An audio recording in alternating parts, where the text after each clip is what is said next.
Hello, this is Angelia with today's Bible reading. We're on the tablet again, the dark tablet. That, yeah, lovely video. But anyway, been out for a week. So I guess the laptop decided to die within a week. We were down with COVID.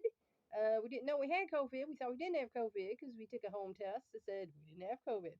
But then my son, who works at, a lab for, a university and hospital, it was going around the lab and they tested him there and the test showed like broken lines or something. But anyway, they said the particular kind he had, um, he was just now getting over it. And that evidently the kind you had was I forget what number it was. I didn't realize there were so many COVIDs out there. But anyway, you're only contagious for like the 2 days that you have a fever, which my husband and I had last weekend. We were here home in bed doing nothing because we felt like crap. So thankfully, we didn't go out and infect people because we didn't know we had COVID, but we did. But we're better now. Still a little stuffy. You might be able to hear that. But, here we are. We're taking up where we left off. I've read ahead, but I marked this for y'all. And First Peter 4, share the sufferings of Christ. Beloved, do not be surprised at the fiery ordeal among you, which comes upon you for your testing.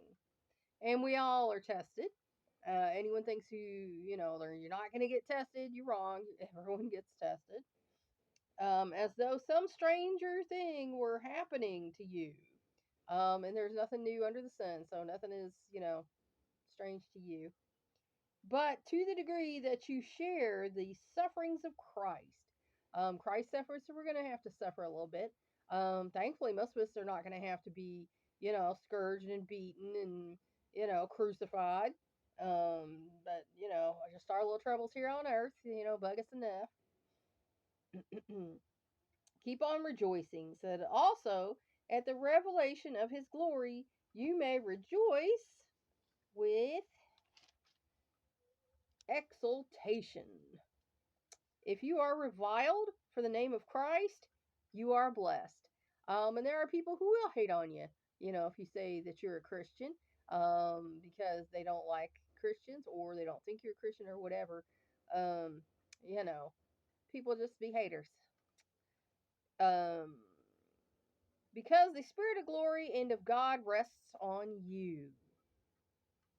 Make sure that none of you suffers as a murderer or thief or evildoer. That one's a little harder than the first two, isn't it? Or a troublesome meddler. That's one of my pet peeves right there, a troublesome meddler. Because there's nothing I hate worse than somebody getting all up in my business, and thinking they're gonna, help me in some way, or things, and then they get mad at you when you're not on board with their plans for your life. Personally, I like my life. I'm happy with my life. It might not be what someone else thinks my life should look like, but it's my life. Hey. But if anyone suffers as a Christian, he is not to be ashamed, but is to glorify God in this name. For it is time for judgment to begin with the household of God. And if it begins with us first, what will be the outcome for those who do not obey the gospel of God? So, see, God's household is going to be tried first, and then the ones who don't believe. So, woe to them. And if it is with difficulty that the righteous is saved, what will become of the godless man and the sinner? I think we all know what's going to become of them. Therefore, those also who suffer according to the will of God shall entrust their souls to a faithful Creator in doing what is right. So, if you're trusting your soul to God, you should be doing the right thing.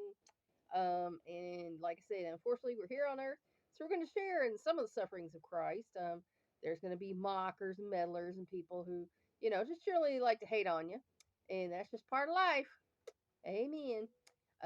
Please like and share this to spread this word around the world.